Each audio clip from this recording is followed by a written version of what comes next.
Iran ने पाकिस्तान में सुन्नी आतंकी संगठन जैश-ए-अदल के ठिकानों पर हमला किया। इसमें एक कमांडर समेत कई आतंकी मारे गए। एक रिपोर्ट में लिखा, ईरान की सेना ने पाकिस्तान की सीमा में एक कमांडर समेत कई आतंकियों को मार गिराया है।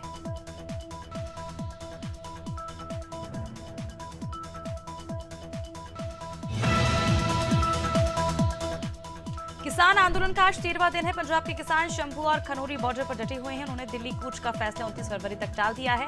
किसानों का कहना है कि जब तक उनकी मांगें पूरी नहीं होती तब तक वे घर वापस नहीं लौटेंगे।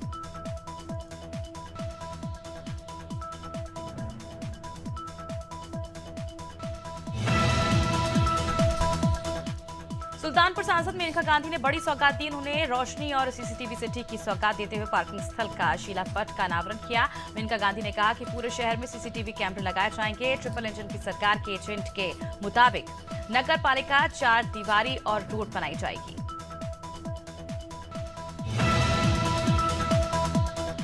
हरियाणा के मुख्यमंत्री मनोहर लाल और भारतीय क्रिकेटर शिखर धवन ने गुरुग्राम मैराथन 2024 को झंडी दिखाकर रवाना किया। मुख्यमंत्री मनोहर लाल ने कहा कि आज कई लोगों ने इस कार्यक्रम की सराहना की। 50,000 से ज्यादा लोगों ने इसमें भाग लिया है।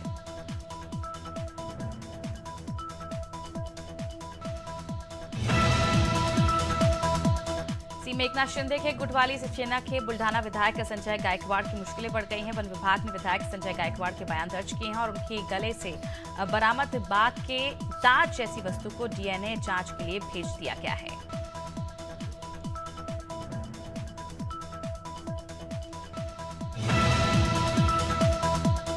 दिल्ली में हुई केंद्रीय चुनाव समिति की बैठक को लेकर उप मुख्यमंत्री अरुण साव ने कहा कि बैठक में अब तक के चुनाव की समीक्षा की गई है। किस तरीके से लोकसभा चुनाव की तैयारी के लिए जुड़ना है, उसे लेकर रणनीति बनाई गई। डिप्टी सीएम ने कहा कि डबल इंजन की सरकार आने के बाद छत्तीसगढ़ लगातार विकास की ओर बढ़ रहा है।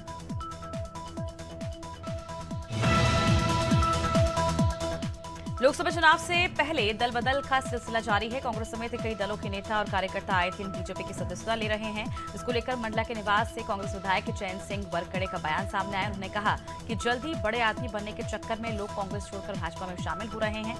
रही बात मेरी, तो मैं कांग्रेस में ही रहकर जनता की सेवा करूंगा। सोनभद्र जनपद के रॉबर्ट्सगंज में केंद्रीय चुनाव कार्यालय का उद्घाटन किया गया। मंत्री दयाशंकर मिश्रा ने रॉबर्ट्सगंज में कार्यालय खोलकर चुनावी बिगुल बजा दिया। वैदिक मंत्रोच्चार और हवन पूजन के साथ कार्यालय का शुभारंभ हुआ। दयाशंकर मिश्रा ने कहा कि लोकसभा चुनाव का शंखनाद हो गया। उन्होंने कहा कि ये चुनाव कार्यालय अब सभी चुनावी गतिविधियों का केंद्र होगा। छत्तीसगढ़ में सरकार बदलने के बाद अब कई स्थानों का भी नाम बदलना शुरू हो गया है। रायपुर के अवंती विहार स्थित एटीएम चौक का नाम बदलकर अब पूर्व प्रधानमंत्री अटल बिहारी वाजपेयी का नाम रखा गया है। नगर निगम रायपुर की सामान्य सभा में महापौर ने एटीएम चौक का नामकरण अटल चौक किए जाने की घोषणा की है।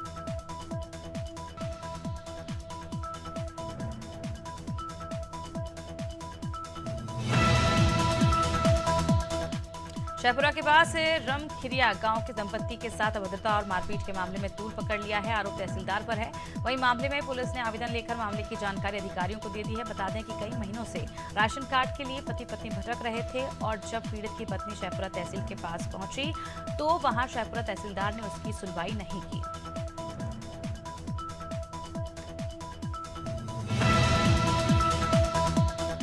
अमेठी में नाली में कचरा फेंकने से मना करना एक परिवार को भारी पड़ गया। पीड़ित ने बताया कि कचरा फेंकने से मना करने पर कुछ दबंग ने मेरे घर में घुसकर मुझे और परिजनों को लाठी डंडों से पीटा। दबंगों के हमले में पूरा परिवार घायल हो गया। घटना की सूचना मिलते ही पुलिस मौके पर पहुंची और पुलिस ने सभी घायलों को सीएचसी भिजवाया।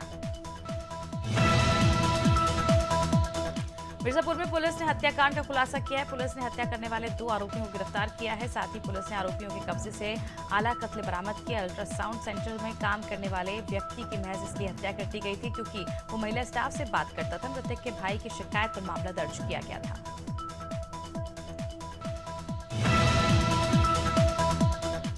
जबलपुर में पुलिस के हाथ बड़ी सफलता लगी। पुलिस ने चेकिंग के दौरान 2 पहिया वाहन चोर को गिरफ्तार किया है। पुलिस चोरी के वाहनों को पकड़ने के लिए लगातार कार्रवाई कर रही है। इसी क्रम में मदन महल पुलिस ने गश्त के दौरान कार्रवाई की है।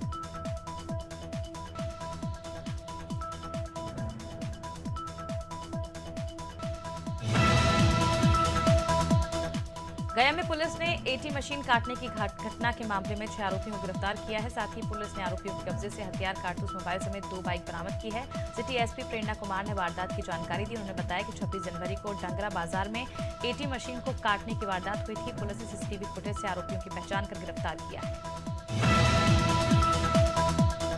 हल्द्वानी हिंसा का most wanted Abdul Malik police गिरफ्त में आ गया है। पुलिस ने अब्दुल मलिक को दिल्ली से गिरफ्तार किया है। वरिष्ठ पुलिस अधीक्षक ने जानकारी देते हुए बताया कि 8 फरवरी को बनभूलपुरा क्षेत्र में दंगे भड़काने वाला मुख्य आरोपी अब्दुल मलिक को उत्तराखंड पुलिस ने दिल्ली से गिरफ्तार कर लिया है।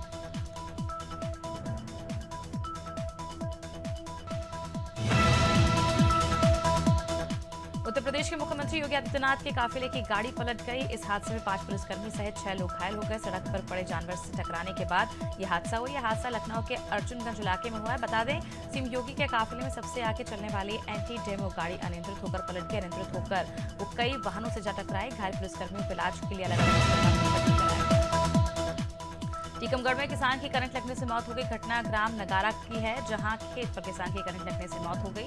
सूचना मिलते ही पुलिस मौके पर पहुंची और शव को कब्जे में ले लिया। फिलहाल पुलिस मामले की जांच में जुटी है।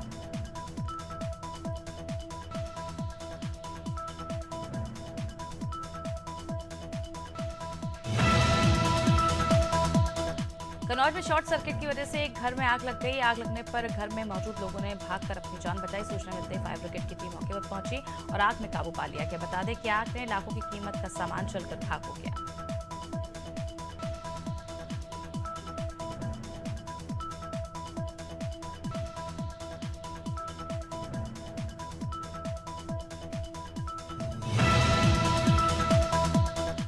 बहराइच में सरकार के सख्त निर्देश के बाद भी जानलेवा चाइनीज सीमांचों की बिक्री कम होने का नाम नहीं ले रही है, जिससे आए दिन हादसे होते रहते हैं।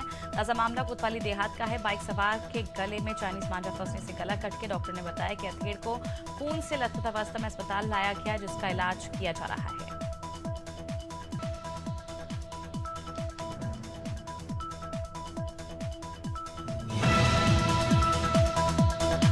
संगम नगरी प्रयागराज में शाम को बड़ा हादसा हो गया। शिवकुटी थाना क्षेत्र के नया पुरवा के पास श्रद्धालुओं से भरी बस पलट गई, जिसमें 20 से ज्यादा यात्रियों को गंभीर चोटें आई हैं। घायलों को अस्पताल में भर्ती कराया गया। बस में करीब 30 लोग सवार थे और ये सभी यूपी के गोंडा के पूरे बाहरी गांव के रहने वाले हैं। संगम स्नान करने के बाद ये सभी बस में सवार होकर गोंडा के रवाना हुए, तभी बस हादसे का शिकार हो गई।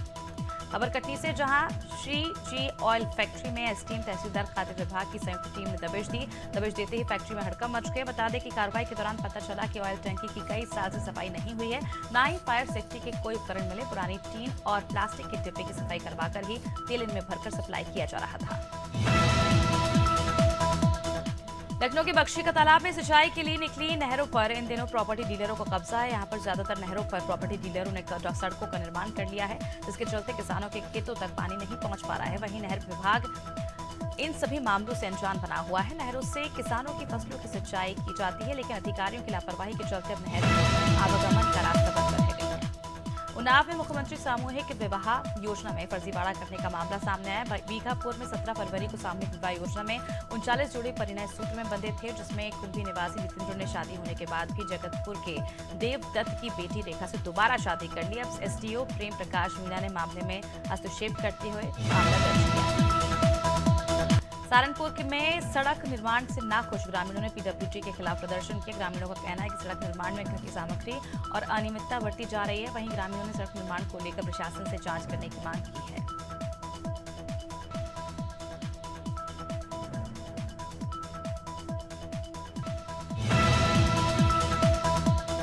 तारगंज में आशा वर्करों ने अपनी मांगों को लेकर सामुदायिक स्वास्थ्य केंद्र के मुख्य गेट पर धरना प्रदर्शन किया। आशा वर्करों का कहना है कि 21,000 रुपए मानदेय दिया जाए। साथ ही कहा कि आशा वर्करों को सरकारी कर्मचारी घोषित किया जाए। उन्होंने उत्तराखंड सरकार पर वादाखिलाफी का आरोप भी लगाया।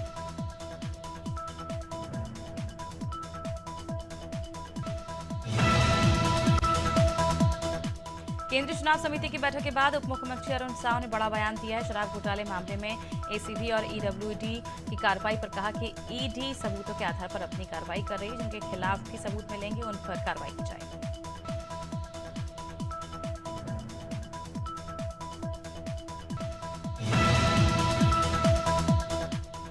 छत्तीसगढ़ में केंद्र सरकार योजनाओं का महिलाओं को लाभ मिल रहा है। महिलाओं ने बताया कि प्रधानमंत्री आवास योजना का फायदा हुआ है। उज्ज्वला योजना का भी लाभ मिल रहा है। महिलाओं ने बताया कि वे आगामी लोकसभा में भाजपा की सरकार चाहती है। उनका कहना है कि नरेंद्र मोदी को फिर से पीएम बनना चाहिए।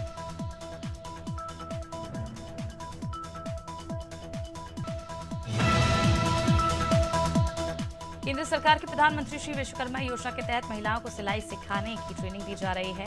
साथ में महिलाओं को सशक्त बनाने के लिए खुद से सिले कपड़े बेचने और मार्केट वैल्यू को समझने के लिए योजना पूरे देश में चलाई जा रही है। ऐसे में छत्तीसगढ़ में भी प्रधानमंत्री श्री विश्वकर्मा योजना के तहत राजधानी रायपुर में सैकड़ों महिलाएं सशक्त बन रही हैं।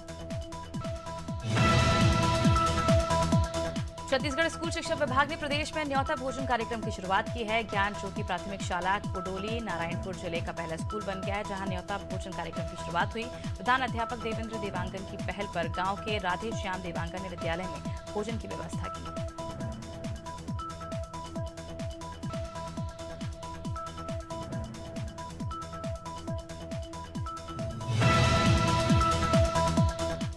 छत्तीसगढ़ में भव्य गंगा आरती के साथ राजिम कुंभ कल्प 2024 का शुभारंभ हुआ। राजिम कुंभ कल्प में अयोध्या धाम का आकर्षक वैभव दिखा। ये राजिम कुंभ कल्प ब्रह्मोत्सव के रूप में मनाया जा रहा है। राजिम कुंभ कल्प के शुभारंभ में साधु संत महामंडलेश्वर अग्निपीठाधीश्वर कृष्णानंद महाराज असंग साहिब मौजूद रहे। साथ ही इस मौके पर ब्रजमोहन अग्रवाल सहित जनप्रतिनिधि शामिल हुए।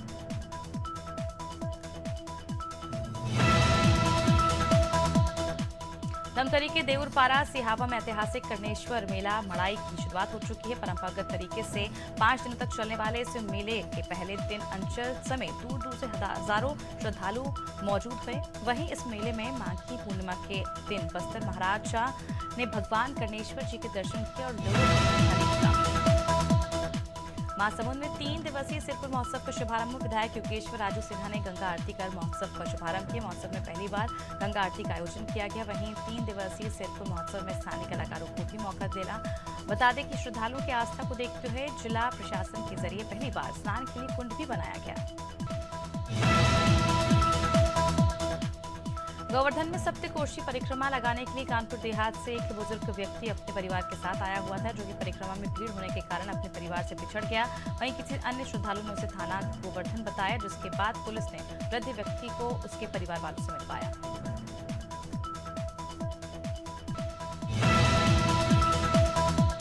छत्तीसगढ़ के दक्षिण पूर्व मध्य रेलवे बिलासपुर जोन से चलने वाली 34 ट्रेनों को रद्द कर दिया गया। अधोसंरचना विकास को लेकर रेलवे ने इन दिनों ट्रेनों को रद्द किया है, जिसमें बड़ी संख्या में पैसेंजर एक्सप्रेस और सुपरफास्ट ट्रेनें शामिल हैं।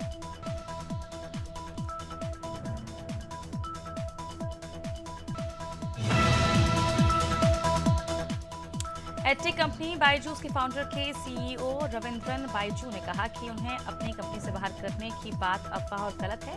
रविंद्रन ने यह भी कहा कि वे ही बायजूस के सीईओ बने रहेंगे। रिपोर्ट के मुताबिक रविंद्रन बायजू ने कंपनी के एम्प्लॉयज को एक लेटर भेजकर ये बात कही है।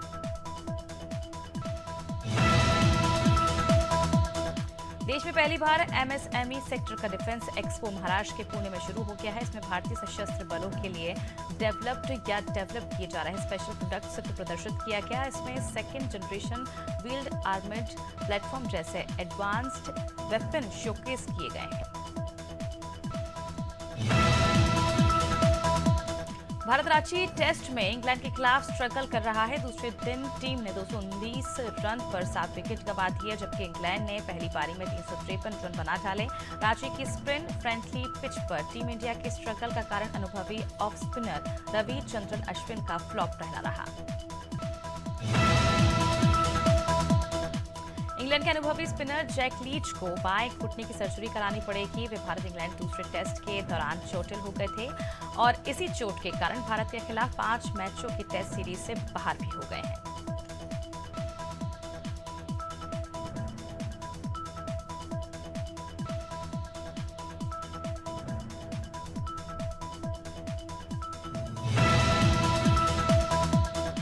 पाकिस्तान क्रिकेट बोर्ड इस साल अप्रैल में न्यूजीलैंड के खिलाफ 5 मैचों की T20 सीरीज की मेजबानी करने के लिए तैयार है। पीसीबी के अधिकारी ने पुष्टि की है कि तारीखों और स्थानों को अंतिम रूप देने के लिए न्यूजीलैंड क्रिकेट एसोसिएशन के साथ बातचीत चल रही है।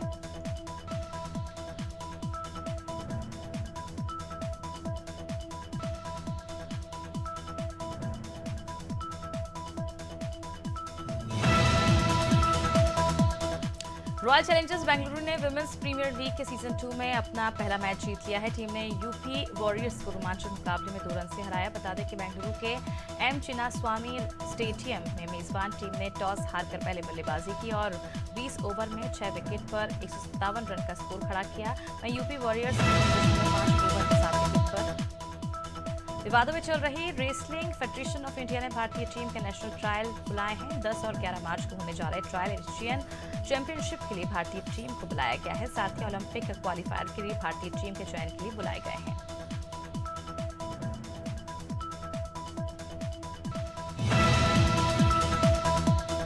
संजय लीला भंसाली ने बीती रात अपना 61वां जन्मदिन मनाया। इस मौके पर रणबीर कपूर आलिया भट्ट के साथ पहुंचे।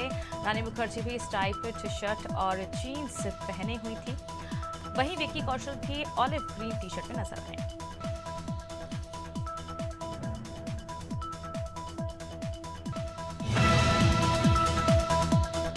एक्ट्रेस तृप्ति डिमरी ने हाल ही में अपना 30वां बर्थडे सेलिब्रेट किया। एक्ट्रेस ने अपने सोशल मीडिया अकाउंट पर इस बर्थडे से जुड़ी कुछ फोटो शेयर किए। इन फोटोज में तृप्ति अपने भाई, पेरेंट्स और बाकी फैमिली मेंबर्स के साथ केक काट के सेलिब्रेट करती नजर आई।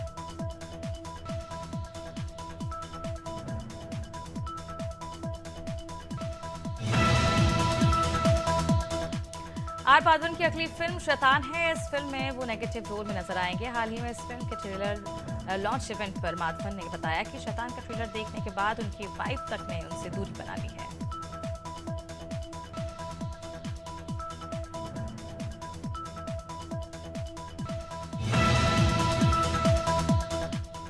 डेनी डेंजोग्पा 76 साल के हो चुके हैं। वे हिंदी के साथ नेपाली, तमिल, तेलुगु और हॉलीवुड फिल्मों में भी एक्टिंग कर चुके हैं। उन्होंने कांचा, चीना, बख्तावर, खुदा बख्श जैसे किरदार पर्दे पर निभाए और दर्शकों के बीच लोकप्रिय हुए।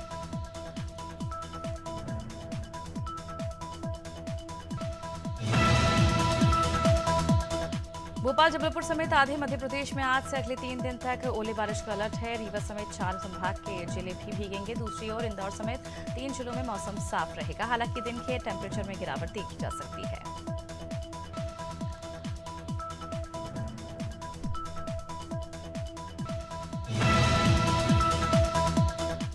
प्रदेश के मौसम में वेस्टर्न डिस्टर्बेंस के सक्रिय होने से सिक्कर में सुबह हल्के बादलों की आवाजाही जारी रही। फिलहाल मौसम विशेषज्ञों की माने तो कल से बारिश की संभावना है। मौसम केंद्र के मुताबिक प्रदेश के मौसम में वेस्टर्न डिस्टर्बेंस के आसार के चलते बादलों की आवाजाही के साथ 26 और 27 फरवरी को बदलाव होने की संभावना है। यूपी का मौसम बदल गया है। पहाड़ों से आ रही सर्द हवाओं ने गलन बढ़ा दी है। सुबह और शाम के समय सर्दी का एहसास हो रहा है। कानपुर समेत कई शहरों का न्यूनतम तापमान 10 डिग्री के नीचे चला गया है। मौसम विभाग ने 28 शहरों में बारिश का अलर्ट जारी किया है।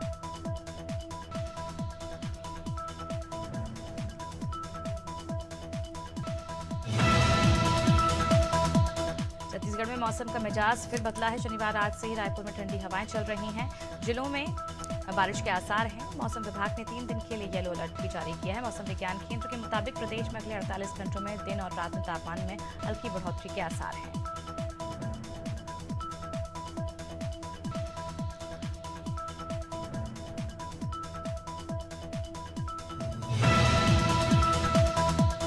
पिछले 2 दिनों से पश्चिमी विक्षोभ के कारण आसमान में बादल छाए हुए हैं। बूंदाबांदी भी हो रही है। ठंडी हवा भी चल रही है। मौसम वैज्ञानिक के मुताबिक कि आज दोपहर बाद आसमान में हल्के बादल छाएंगे। रांची और आसपास के क्षेत्रों में बूंदाबांदी भी हो सकती है।